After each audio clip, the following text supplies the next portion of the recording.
Hey guys, welcome back again to Ken Tamplin Vocal Academy, where the proof is in the singing. I wanted to do a vocal coach reacts to the band Fleetwood Mac, and I chose the song Rhiannon, one of their larger hits. But the band, gosh, I think they have the 8th greatest selling album of all time, 45 million copies. Look up RIAA and then put their name in and you'll see what I'm talking about. Crazy stuff, phenomenally talented people, but they also were riddled with a lot of, crazy stuff. I mean, early on they, were quoted as saying that it was mountains of cocaine, all the money they could handle. They were throwing pianos out of windows of hotel rooms and just like relationships inside the band. John McVie, who was one of the founding members with Mick Fleetwood, was divorcing Christy McVie. Stevie Nicks was having a relationship with Lindsey Buckingham. Later again with, this stuff goes on and on. Mick Fleetwood, she was having a relationship with him. So, but the members that we know from the band, the album Rumors, was Stevie Nicks, Mick Fleetwood. There was Lindsey Buckingham. And Bob Welsh is like a kind of a wild card. I know they went through a lot of member changes, but he had some really good records too. That before he left the band, when the band became really popular, "Sentimental Lady," look that up. Sentimental, da da da, really beautiful song. "Ebony Eyes" was another one. So look him up. And of course Peter Green.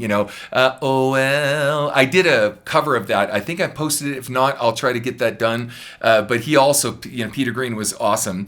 And John McVie, like I said, was a founding member. So before I go into too much detail, I want to go ahead and do the song and we'll comment along the way. Remember, this is live. This is Fleetwood Mac, and it is awesome. It changed musical history. Here we go. This is the Midnight Special. Here we go. This is a song about an old Welsh witch. Yep. Rhiannon rings like a bell through the night. Wouldn't you love to love her? She was alive like a bird in flight. And who would be her lover? While your life you never see the woman taken by the... Now, her voice has literally shaped music history. I'm not kidding. I mean, there's so many girls. In fact, I'll post in the description with my student and friend, Sarah Loera. We did quite a few Stevie Nicks songs, or Stevie Nicks and Fleetwood Mac songs. So I'll post those in the description so you can check out how we fared out on the songs. It's funny, it's songs about a Welsh witch, but there's also other bands that have done this too. Creepy, write a song about a witch. But there's, I guess, Deep Purple Burn is also, I think, about a Welsh witch. So I don't know if they were colluded, but at the same time, they're kind of talking about the same stuff. But anyway, let's continue.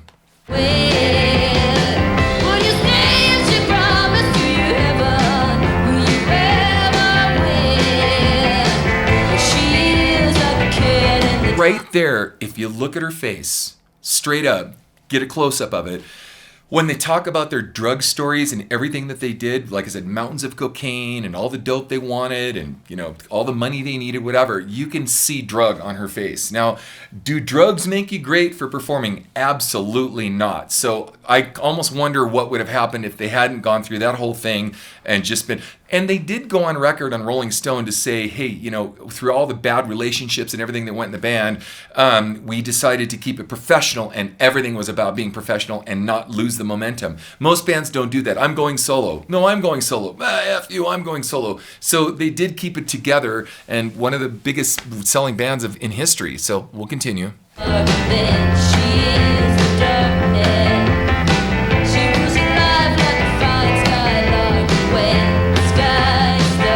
She looks wasted. Signature vocals though. It's on pitch, it's good stuff.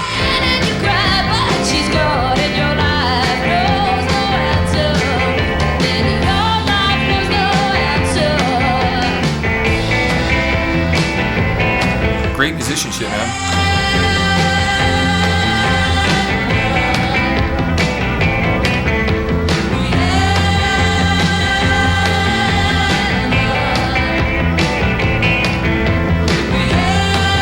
I remember as a kid growing up hearing this band, thinking to myself, I wanted Led Zeppelin, Aerosmith, all the bands that I came to know and love growing up early on, like when they released their records. It wasn't like later I got into them. And this was one of those bands that at first I was kind of like the Eagles. I hate to admit that. It was like, I don't quite get it. They're kind of too mellow for me, whatever.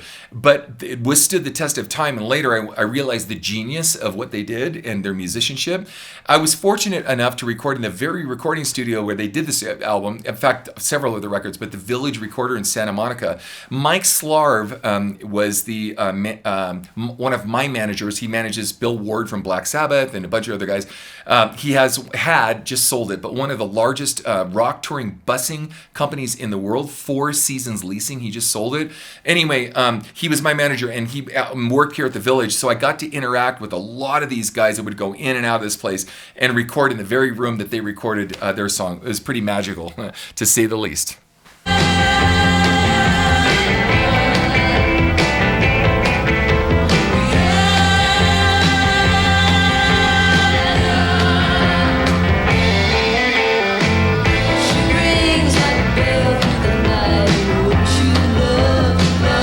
Now, Christy McVie, who's on the left in the background here, John McVie, which is her husband, they were going through a divorce, etc. I said that already. He was the original bass player for the band. What a great songwriter, man. She was always the behind-the-scenes gal who just did a phenomenal work in just, bringing everybody together. She didn't need to be front and center, though there were times she was. There's several songs with her on it. Just always a great support. So that's awesome as far as band members, because most band members, I've got to be in the lead, I've got to do this, whatever. That's what breaks up bands. Here we go. She was alive like a bird flight. Who will be her lover? Was it a million years or let it lie to her eyelids? We ended to cry, but she's gone and your life knows no answer. Then your life knows no answer.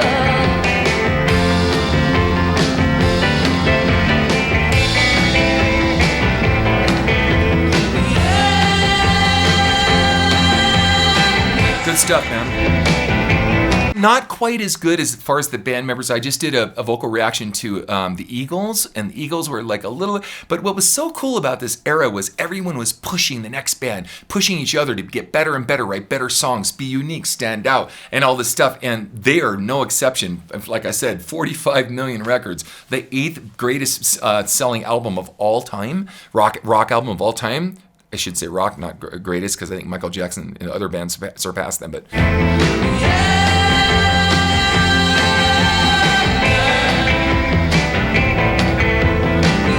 Oh, the other thing about Lindsey Buckingham always tripped me out. He plays with his fingers, and I play with a pick. And he was an inspiration early on for me to try to understand that. So when I got into flamenco, by the way, guitar was my first instrument. When I got into flamenco, I understood like how cool that was. And then I saw Eddie doing a lot of that. And I thought, wow, little guitars, for example, the Van Halen album and stuff. And I put that into several of my records where I realized that it's not just about playing with a pick, but also everything you have at your disposal. And Lindsey Buckingham was certainly doing that as well.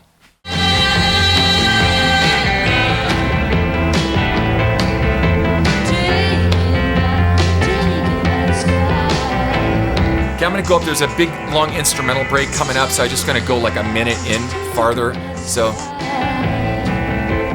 towards the end. McVie throwing down, good stuff.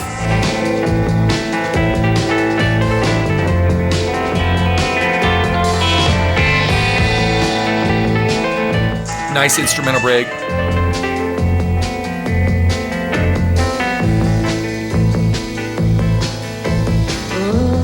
Stevie Nicks kind of spacing out.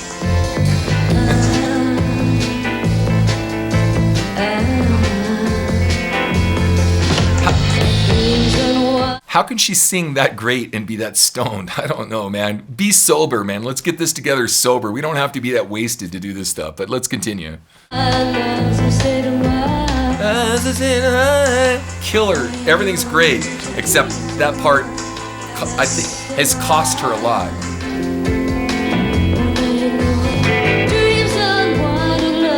Good pitch, man. Good tone.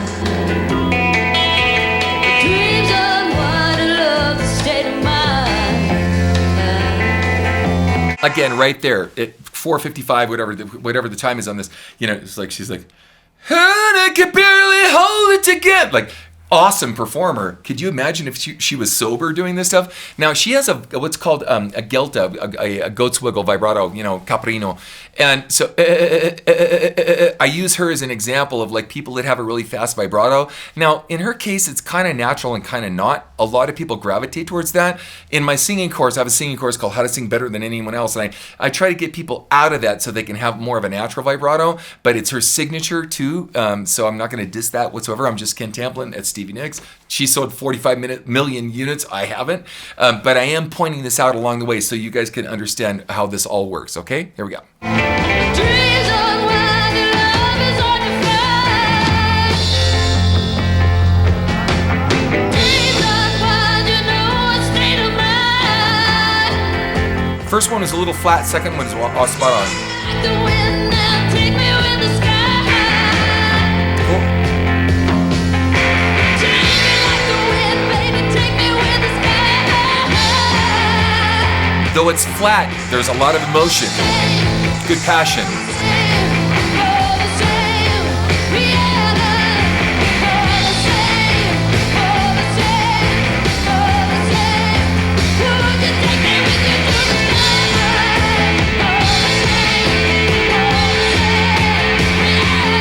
No offense, but we're not all the same. I'm not Rhiannon. I'm not a Welsh witch. Maybe she is, but I'm not. Anyway, so killer performance. I can go through the end of this. I'll go a little bit farther and I'll make some closing comments.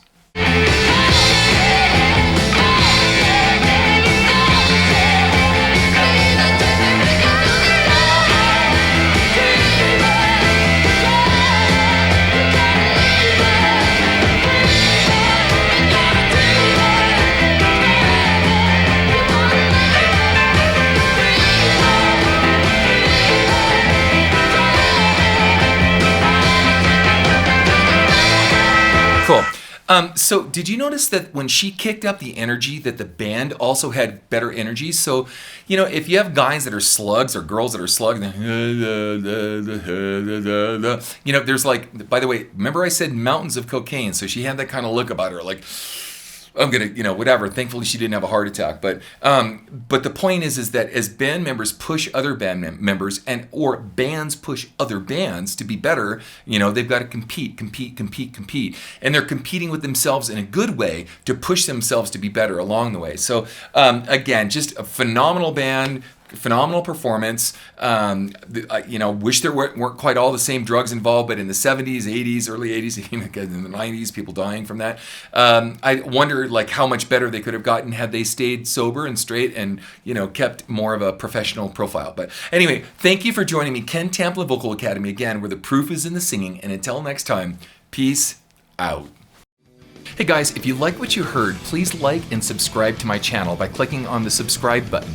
That will actually take you to another page where you want to click on the bell icon, and it opens up a menu, and the menu has notifications on it where there's a little box you can check where it says send me all notifications for this channel. Check the box and then click the save button and you'll get notifications from me every time I have a cool video come out. Okay? Thanks guys. Peace out.